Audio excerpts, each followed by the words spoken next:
Halo Sobat Muda, ketemu lagi sama saya Pendeta Nathan di Ngobrol Santai.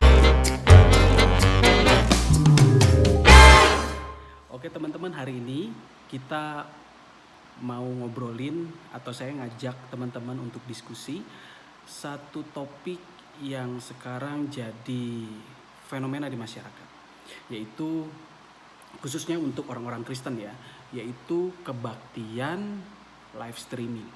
Nah, kita tahu bersama bahwa Indonesia ini bahkan seluruh dunia sedang berhadapan dengan musibah internasional, yaitu virus corona atau COVID-19. Ya. Dan ada anjuran dari pemerintah untuk menjauhi kerumunan karena ternyata virus ini itu gampang banget nularin orang lain kalau kita bersentuhan fisik, dan sentuhan fisik itu terjadi kalau kita ngumpul-ngumpul ada di tengah situasi masyarakat yang banyak gitu ya. Nah, anjuran pemerintah ini itu didukung oleh gereja-gereja di mana sebagian besar gereja-gereja di Indonesia mengubah bentuk kebaktiannya yang biasanya secara konvensional yaitu berkumpul di gereja, kini mengubahnya menjadi kebaktian live streaming. Nah, fenomena ini memunculkan banyak pendapat, banyak penilaian ya. Ada yang setuju, ada yang tidak setuju, ada yang pro, ada yang kontra. Tapi saya menghargai setiap keputusan itu sih. Saya menghargai setiap pilihan gereja ya, apakah tetap meniadakan atau tetap mengadakan pertemuan-pertemuan itu terlepas dari kontroversial dan lain sebagainya. Tapi yang menjadi perhatian saya dan saya ngajak teman-teman untuk diskusi adalah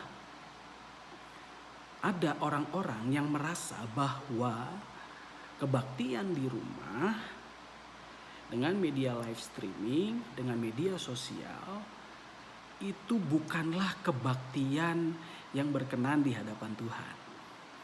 Karena kebaktian yang berkenan di hadapan Tuhan adalah kebaktian hari Minggu.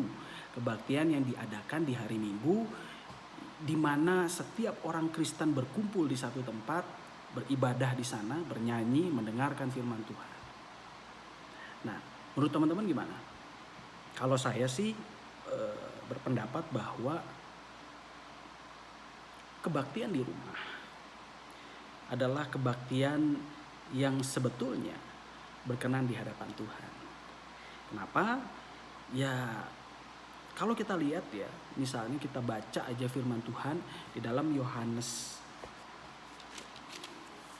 4, yaitu kisah pertemuan antara Yesus Kristus dengan perempuan Samaria. Teman-teman pasti tahu ini kisahnya tentang apa, yaitu percakapan tentang air hidup yang kemudian berujung kepada pernyataan bahwa akulah Mesias yang engkau nantikan itu. Nah, jadi kisahnya ini menceritakan tentang Yesus Kristus yang melewati daerah orang Samaria.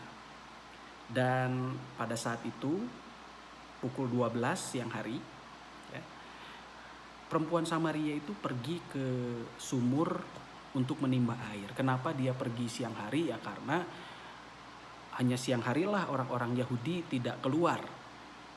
Loh, kenapa memangnya orang Samaria tidak mau ketemu orang Yahudi? Ya karena orang-orang Yahudi itu sudah punya stigma negatif terhadap orang-orang Samaria. Bagi orang-orang Yahudi, orang-orang Samaria itu dianggap sebagai orang-orang yang telah menodai perjanjian kudus orang-orang Yahudi dengan Tuhan melalui perkawinan campur. Jadi ceritanya gini, di zaman ketika kerajaan Israel terpecah menjadi dua, yang satu adalah kerajaan Israel Utara, di mana kerajaan Israel Utara ini didukung oleh 10 suku Israel, dan di bagian selatan disebut sebagai kerajaan Yehuda yang didukung oleh 2 suku, yaitu suku Yehuda dan suku Benyamin. Nah, kota Samaria itu ada di kerajaan Israel Utara. Kerajaan Israel Utara itu hancur sekitar tahun 720-an sebelum Masehi. Karena penjajahan atau invasi kekaisaran Asyur. Yang pada akhirnya membuat suku-suku Israel yang ada di kerajaan utara itu banyak melakukan perkawinan campur.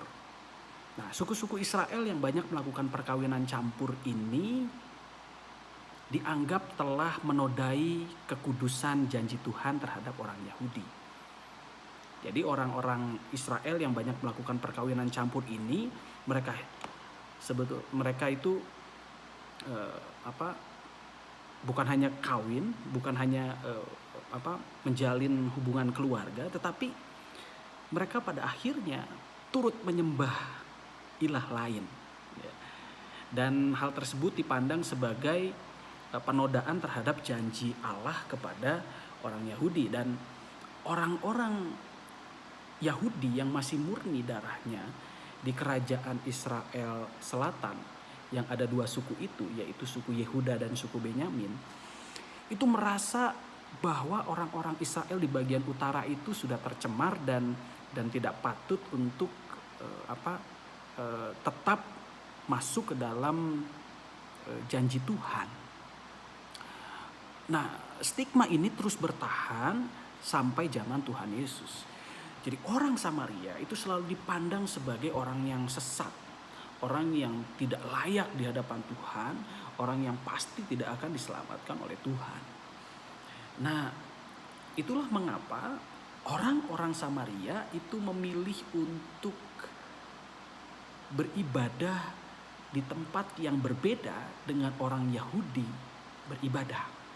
Nah, kenapa orang Samaria memilih untuk mencari tempat ibadah yang berbeda? Ya karena orang Yahudi sendiri yang melarang orang-orang Samaria untuk beribadah di Bait Allah di Yerusalem, yang pada saat itu Yerusalem terletak di kerajaan Yehuda, di kerajaan Israel Selatan. Nah, sampai zaman Tuhan Yesus, orang-orang Samaria tidak diizinkan untuk beribadah di Yerusalem. Di Yerusalem adalah tempat Bait Allah berdiri dan hanya orang-orang Yahudi saja yang boleh beribadah di sana. Nah, karena orang-orang Samaria ini sebetulnya adalah orang Yahudi juga pada dasarnya, tetapi karena mereka melakukan perkawinan campur dan turut hanyut di dalam penyembahan kepada ilah-ilah lain, akhirnya mereka memilih sebuah tempat ibadah yang lain, yaitu di sebuah gunung yang disebut dengan Gunung Gerizim. Mereka mendirikan tempat ibadah di sana dan mereka selalu berbakti kepada Tuhan di tempat tersebut. Nah, mereka percaya bahwa suatu saat nanti akan hadir Mesias, di mana Mesias itu yang nanti akan mempersatukan kedua suku yang berbeda ini. Dan kedua suku inilah yang nanti akan dipersatukan oleh Tuhan, yaitu oleh Mesias, di dalam peribadahan yang kudus dan berkenan di hadapan Tuhan. Nah, di dalam percakapan antara Yesus dengan perempuan Samaria ini, ada hal yang menarik. Misalnya, ini saya sambil buka Alkitab ya, di ayat 20. Nah, jadi Yohanes 4 ayat 20 tulisannya begini. Nenek moyang kami menyembah di atas gunung ini.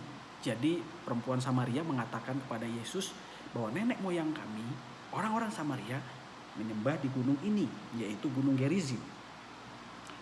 Tetapi kamu katakan bahwa Yerusalem tempat orang menyembah. Jadi perempuan Samaria ini mengatakan kamu itu menunjuk kepada orang Yahudi. Tetapi orang Yahudi mengatakan bahwa Yerusalem adalah tempat yang sesungguhnya untuk menyembah Allah. Nah, kemudian Yesus mengatakan begini kepada perempuan Samaria yang mengatakan hal tersebut. Percayalah kepadaku, hai perempuan, saatnya akan tiba bahwa kamu akan menyembah Bapa bukan di gunung ini dan bukan juga di Yerusalem. Kamu menyembah apa yang tidak kamu kenal, kami menyembah apa yang kami kenal, sebab keselamatan datang dari bangsa Yahudi. Tekanannya di ayat 23, tetapi saatnya akan datang dan sudah tiba sekarang bahwa penyembah-penyembah benar akan menyembah Bapa dalam roh dan kebenaran. Sebab Bapa menghendaki penyembah-penyembah demikian. Allah itu roh, dan barang siapa menyembah Dia haruslah menyembahnya dalam roh dan kebenaran. Jadi ketika perempuan Samaria ini mengatakan bahwa nenek moyang kami beribadahnya di gunung ini, di Gunung Gerizim. Orang-orang Yahudi beribadahnya di Yerusalem. Kemudian Yesus mengatakan, benar apa yang kamu katakan itu. Bahwa orang-orang Yahudi memang beribadah di Bait Allah, di Yerusalem. Dan itu adalah ibadah yang benar. Dan kamu mengatakan bahwa kamu beribadah di gunung ini. Tetapi ingatlah, akan ada satu masa nanti di mana kamu tidak akan lagi beribadah di gunung ini dan orang Yahudi tidak akan lagi beribadah di Bait Allah di Yerusalem. Kenapa? Karena Allah adalah roh. Di mana Allah kalau disebut sebagai roh, artinya dia adalah entitas yang tidak bisa dibatasi oleh ruangan. Entitas yang tidak bisa dibatasi oleh sekat-sekat. Dia tidak bisa ditahan di sebuah gunung yang disebut Gunung Gerizim. Dia tidak bisa dikurung di sebuah tempat yang megah dan indah yang disebut dengan Bait Allah di Yerusalem. Roh di dalam bacaan ini diterjemahkan dari bahasa Yunani pneuma, yang dapat juga didefinisikan sebagai angin atau udara atau hembusan. Kalau kita bicara tentang angin itu kan sebuah realitas, sebuah entitas yang tidak nampak, tetapi dirasakan kehadirannya.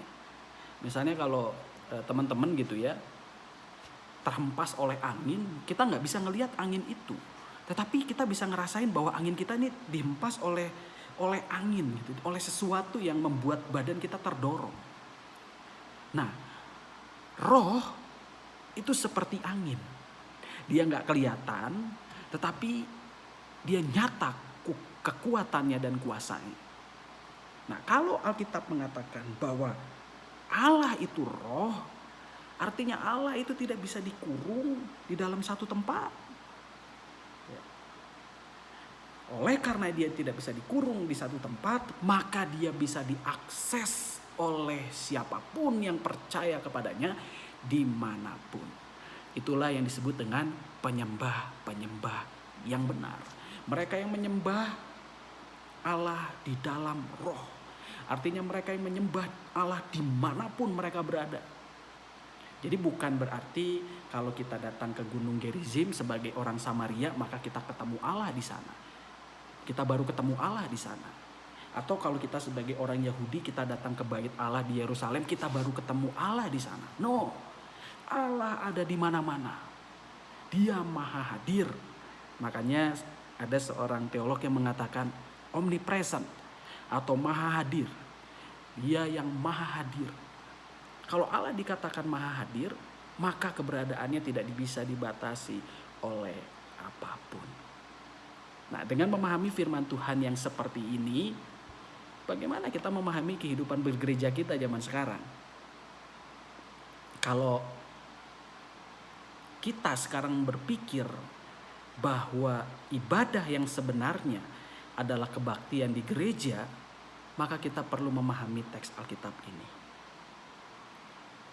Bahwa Allah tidak bisa dibatasi kehadirannya hanya di gereja. Allah hadir dimanapun. Allah hadir dalam kehidupan kita sehari-hari. Allah hadir di dalam kehidupan rumah tangga kita. Allah hadir dalam kehidupan kampus kita. Allah hadir dalam kehidupan pekerjaan kita. Allah hadir di mana-mana. Dan kita bisa mengakses Allah dimanapun kita berada. Dan pada saat itu kita menjadi penyembah-penyembah yang benar. Dan dengan demikian ibadah di rumah sebetulnya dapat kita kategorikan sebagai ibadah yang berkenan di hadapan Allah. Kenapa? Karena Allah adalah roh. Dia bisa diakses dimanapun. Dia bisa dihubungi oleh kita dimanapun kita berada. Tapi kemudian pertanyaannya menjadi luas.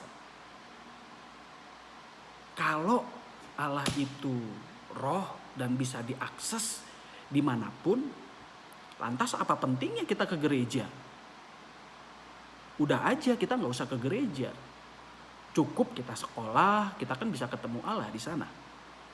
Cukuplah kita bekerja, toh juga kita ketemu Allah di sana. Cukuplah bagi kita di keluarga kita saja, di rumah kita udah ketemu Allah di sana. Menurut saya ini adalah pemikiran yang perlu kita kritisi. Kenapa?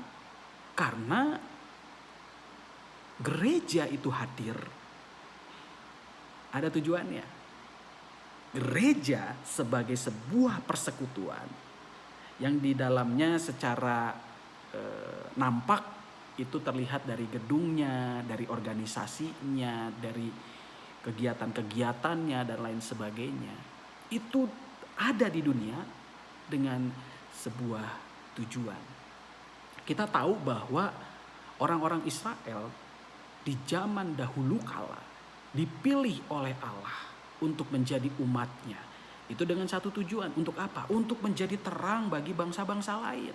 Untuk memberkati bangsa-bangsa lain. Untuk menyatakan kebenaran kepada bangsa-bangsa lain. Dan bagaimana cara mereka menyatakan terang itu kepada bangsa-bangsa lain? Dengan hidup seturut dengan 10 hukum Tuhan yang dianugerahkan kepada mereka. Mereka menjadi role model, mereka menjadi teladan, mereka menjadi contoh bagi bangsa-bangsa lain. Ya, sederhananya seperti inilah. Hei, lihatlah kami bangsa yang tertib hidupnya. Kami menghargai kehidupan, kami tidak membunuh, kami menghargai hak kepemilikan. Kami hidup berbakti kepada Tuhan. Kami menghormati orang-orang tua. Lihatlah kami, teladanilah kami. Kami hidup sebagai bangsa yang benar. Hiduplah seperti kami. Itu maksudnya menjadi terang. Bangsa Israel dipilih oleh Allah untuk menjadi terang, menjadi teladan, menjadi role model bagaimana hidup sebagai seorang bangsa yang benar di dunia ini. Supaya seluruh bangsa diselamatkan. Jadi sebetulnya Allah mengasihi segala bangsa. Dan cara Allah mengasihi segala bangsa adalah melalui bangsa Israel. Sekalipun kita tahu bahwa bangsa Israel adalah bangsa yang tegar tengkuk, yang berkali-kali melawan Allah. Yang berkali-kali memaksakan keinginannya kepada Allah. Tetapi Allah tetap setia dan sayang kepada mereka. Di mana kita tahu bahwa bangsa Israel ini kemudian berlanjut persekutuannya di masa kini di dalam sebuah istilah yaitu gereja. Jadi gereja adalah persekutuan kelanjutan umat pilihan Allah atau umat Allah di masa lalu, yaitu bangsa Israel. Dan tujuannya tetap sama, menjadi terang, mempengaruhi dunia ini. Dan mempengaruhi dunia ini bukan artinya kristenisasi. Nah, ini mungkin kita bakal kita ngomongin lagi di topik yang berbeda deh ya, bahwa menjadi terang itu bukan kristenisasi. Bukan. Menjadi terang itu adalah membawa kebaikan bagi dunia ini, memelihara kehidupan ini. Karena itu yang Tuhan Yesus ajarkan kepada kita, menyembuhkan orang sakit, memulihkan yang lumpuh. Tuhan Yesus tidak mengatakan, kamu percaya dulu sama saya, baru saya sembuhin. Enggak. Tuhan Yesus mengatakan, aku menyembuhkan kamu. Setelah itu orang menjadi percaya. Atau bahkan sebelumnya sudah menjadi percaya dulu kepada Tuhan Yesus, itu urusan dia. Yang perlu kita lakukan adalah membagikan kebaikan. Itulah kabar baik, itulah Injil. Itulah yang disebut dengan penginjilan, evangelion, kabar baik. Kabar baik itu adalah kita misalnya gini ya. Kabar baik itu misalnya saya sebagai orang tua, saya ditelepon oleh anak saya. "Pak, selamat. Pak, aku punya kabar baik nih buat Bapak." "Apa?" "Akhirnya saya lulus dari kuliah saya, cum laude," gitu ya. Nah, itu kabar baik sebenarnya. Itu kabar indah. Nggak ada syarat-syarat gitu. Itu kabar baik.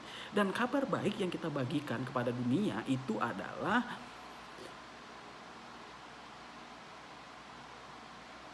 melawan kekuatan-kekuatan jahat, melawan kekuatan-kekuatan destruktif apapun bentuknya.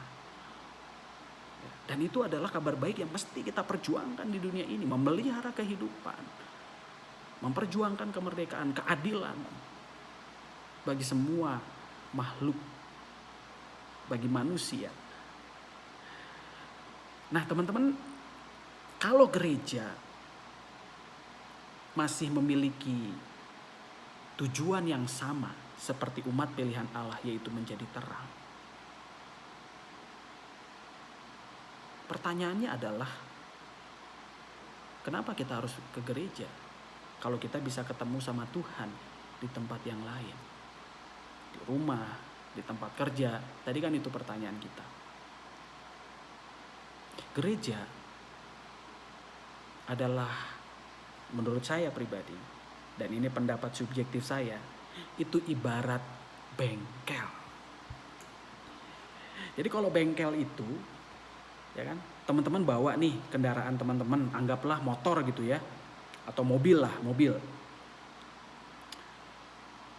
Mesinnya rusak nih, dibawa ke bengkel, diperbaiki. Ya, supaya apa? Supaya mobilnya bisa berfungsi lagi. Atau kalau misalnya mobil teman-teman adalah mobil balap, teman-teman mau ikut kompetisi balap mobil, dibawa ke bengkel, diperhatikan mesinnya. Supaya apa? Supaya bisa balapan lagi nanti di luar sana. Nah, gereja itu ibarat bengkel. Dia membekali kita. Dia memperlengkapi kita. Supaya apa? Supaya kita bisa bertanding di dunia ini. Untuk apa? Untuk menjadi terang. Untuk membagikan kabar baik. Dan dengan demikian kita bisa menghayati iman Kristen kita melampaui tembok-tembok. Jadi yang menarik dari kehidupan gereja adalah, gereja itu adalah tembok-tembok. Gereja itu adalah sekat-sekat. Sesuatu yang sangat tertutup di dunia ini. Sesuatu yang sangat eksklusif di dunia ini. Tetapi kita berada di dalam lingkungan yang eksklusif itu untuk nanti kita menjadi orang-orang yang sangat terbuka di dunia ini. Dan ini juga menjadi pendapat pribadi saya yang juga mungkin patut kita diskusikan bersama-sama, bahwa gereja itu akan terus ada sampai gereja itu tidak lagi diperlukan. Wah, ini kontroversial banget ya. Tapi teman-teman pasti dapat poinnya apa? Gereja itu akan terus ada di dunia sampai kedatangan Tuhan Yesus kembali ke dunia ini. Jadi artinya akan ada satu momen di mana gereja tidak ada lagi. Akan ada satu momen di mana gereja sebagai sekat, sebagai tembok-tembok tidak ada lagi. Kenapa? Karena semua makhluk hidup yang hidup di dunia ini, ketika Tuhan hadir, dilepaskan sekat-sekatnya. Dan kita hidup sebagai satu persekutuan di dalam kemuliaan bersama dengan Allah. Nah, itulah yang menurut saya ya, menurut pemikiran saya, kenapa kita perlu terus ke gereja. Ya, gereja akan terus relevan. Gereja akan terus ada. Untuk apa? Untuk membekali kita. Untuk membuat kita menjadi orang-orang yang bisa bertanding di dunia. Dan bahkan membuat kita bisa berpikir melampaui tembok-tembok.